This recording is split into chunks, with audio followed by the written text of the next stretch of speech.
Albert Einstein once said, "Everybody's a genius, but if you judge a fish by its ability to climb a tree, it will live its whole life believing that it is stupid."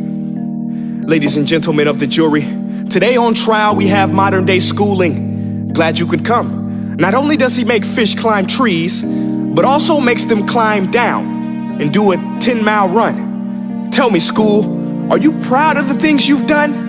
Turning millions of people into robots, do you find that fun? Do you realize how many kids relate to that fish swimming upstream in class, never finding their gifts, thinking they are stupid, believing they are useless?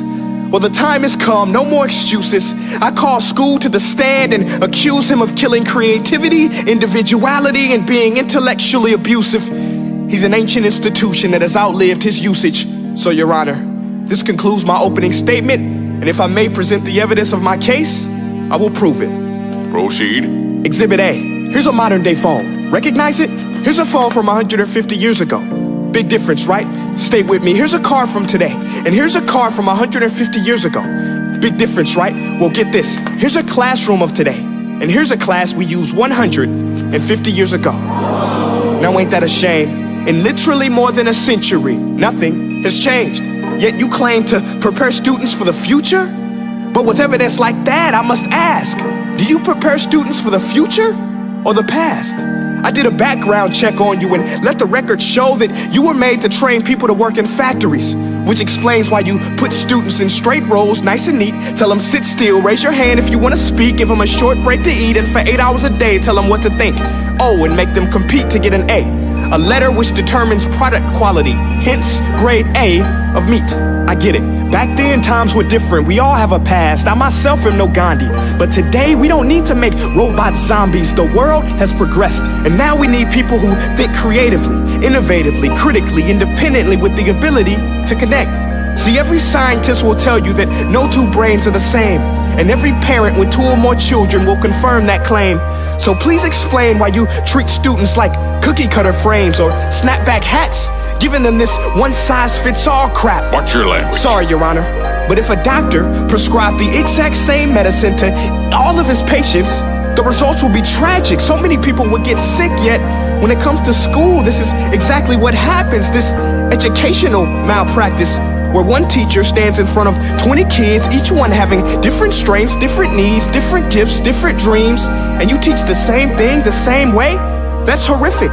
Ladies and gentlemen, the defendant should not be acquitted. This may be one of the worst criminal offenses ever to be committed. And let's mention the way you treat your employees. Objection. Overruled. I want to hear this. It's a shame. I mean, teachers have the most important job on the planet, yet they're underpaid? No wonder so many students are short-changed. Let's be honest, teachers should earn just as much as doctors, because a doctor can do heart surgery and save the life of a kid, but a great teacher can reach the heart of that kid and allow him to truly live. See, teachers are heroes that often get blamed, but they're not the problem. They work in a system without many options or rights. Curriculums are created by policymakers, most of which have never taught a day in their life.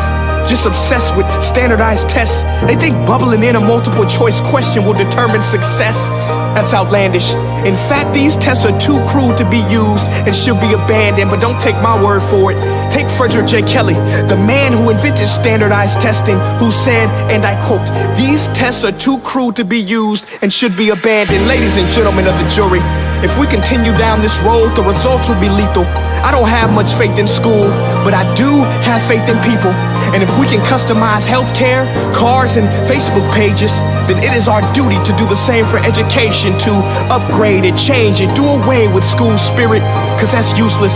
Unless we're working to bring the spirit out of each and every student, that should be our task. No more Common Core. Instead, let's reach the core of every heart in every class. Sure, math is important, but no more than art or dance. Let's give every gift an equal chance. I know this sounds like a dream, but countries like Finland are doing impressive things. They have shorter school days.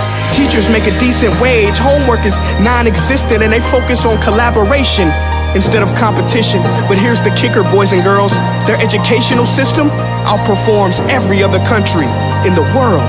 Other places like Singapore are succeeding rapidly. Schools like Montessori, programs like Khan Academy, there is no single solution. But let's get moving, because while students may be 20% of our population, they are 100% of our future. So let's attend to their dreams, and there's no telling what we can achieve. This is a world in which I believe, a world where fish are no longer forced to climb trees. I'll rest my case.